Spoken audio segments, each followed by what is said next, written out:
Hello and good afternoon. It's time to do some business, and the World Bank says it will continue to help Ghana deal with its infrastructural gap, though government has been touting the Ghana Beyond Aid agenda. World Bank Country Director Henry made the call at an urban road mobility and road safety workshop.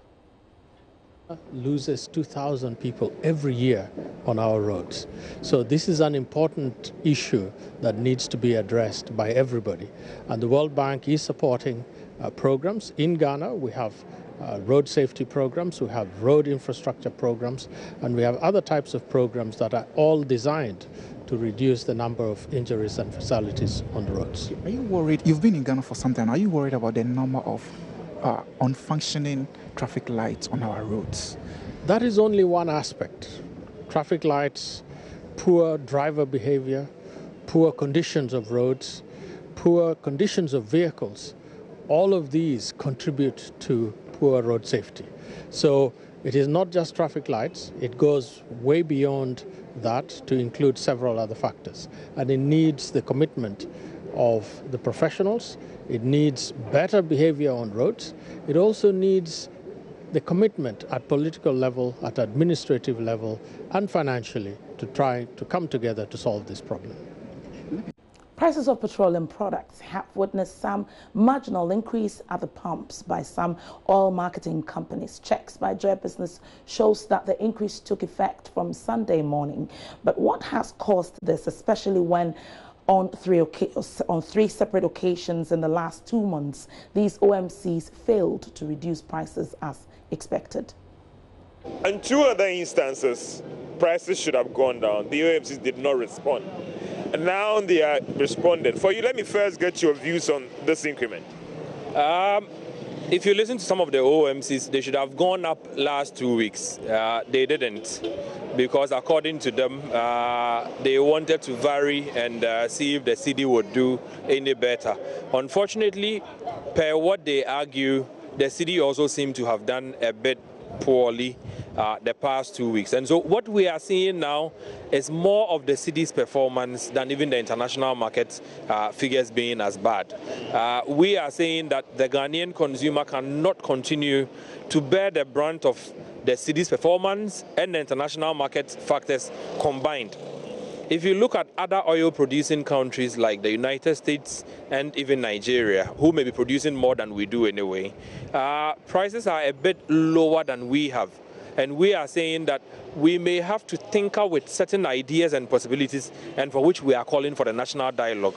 The ideas we are looking at proposing to government: 1, should government throw in some of the windfall it generates when world market prices go up, on the international markets, because we are a producing country?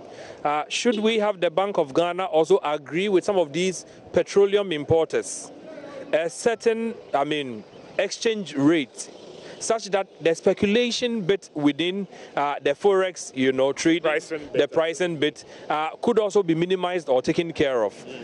We think that something could be done, at least, if not to arrest pricing, to sustain and maintain prices. Think that the stabilization levy should also kick in terms of trying to cushion prices, because that could have also helped. We think that the stabilization levy should go all together, because at the end of the day, you are taking monies from me to stabilize prices. Unfortunately, prices are even way higher. It should go completely. We don't think that you should continue to charge me to stabilize fuel prices. Even when prices have gone above 22 cedis, you are still charging for stabilization. We think that it should go completely. We also think that the discussion on even special petroleum tax would have to be reactivated. Well, let's do some banking issues now. A senior lecturer at the Department of Finance at the University of Ghana Business School, Dr. Elikplim Agbolu, has stated that there should be a match between incentives given to managers of a firm and a firm's performance. He was speaking with Philip Namfuri of Joy Business. Incentives are important. Okay, so first of all, incentives are one, to attract the caliber that you want, because banking is a complicated business, so you need a caliber of people who can run the bank. You can't just put anybody to run the bank. So one, to attract employees, two, to motivate them to work hard, and three, to retain them. So basically that's what incentives are supposed to do. Okay, so one, to attract, to motivate, and then also to retain. However, sometimes these incentives are excessive and they don't make sense because the bank is making a loss and the managers are still receiving bonuses, they are still flying first class. It doesn't match with the operations or the profitability of the firm. So that is when excessive incentives becomes a problem. So for the SEC Code 2010, which is in revision, recommends that firms can also offer stock options to their employees. So let me explain what a stock option is. So basically the stock option is an option, so it's not obligatory. It's an option to the manager to purchase shares in the company. So here's how it works. There's an exercise price, let's say 2 cedis. Okay, so let's say the price of the firm is 2 cedis, or the price of the bank is 2 cedis.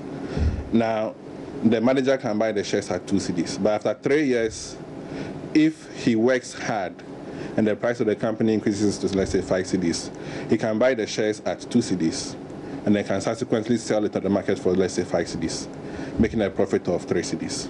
So the idea behind the stock option is that it should incentivize or motivate managers to work hard to increase the company's stock price, which is ultimately what shareholders want, to maximize their wealth or to maximize the stock price.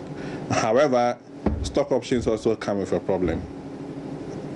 They may motivate managers to take excessive risk. Why is this the case? Managers know that, okay, if I take the gamble and it goes well, I buy my stock at 2 cedi and I can sell it for 5 cedis. Well, finally, let's take a look at the real sector development in pictures.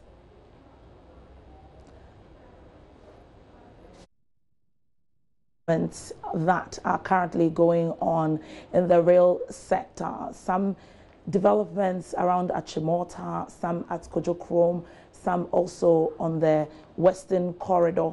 But this is just to give you a little idea about what's going on in the rail sector that was just sent to us from the Rail Ministry. They just want us to know exactly which developments are currently ongoing. We gather that some 4 corridors are receiving some facelifts currently in the rail sector.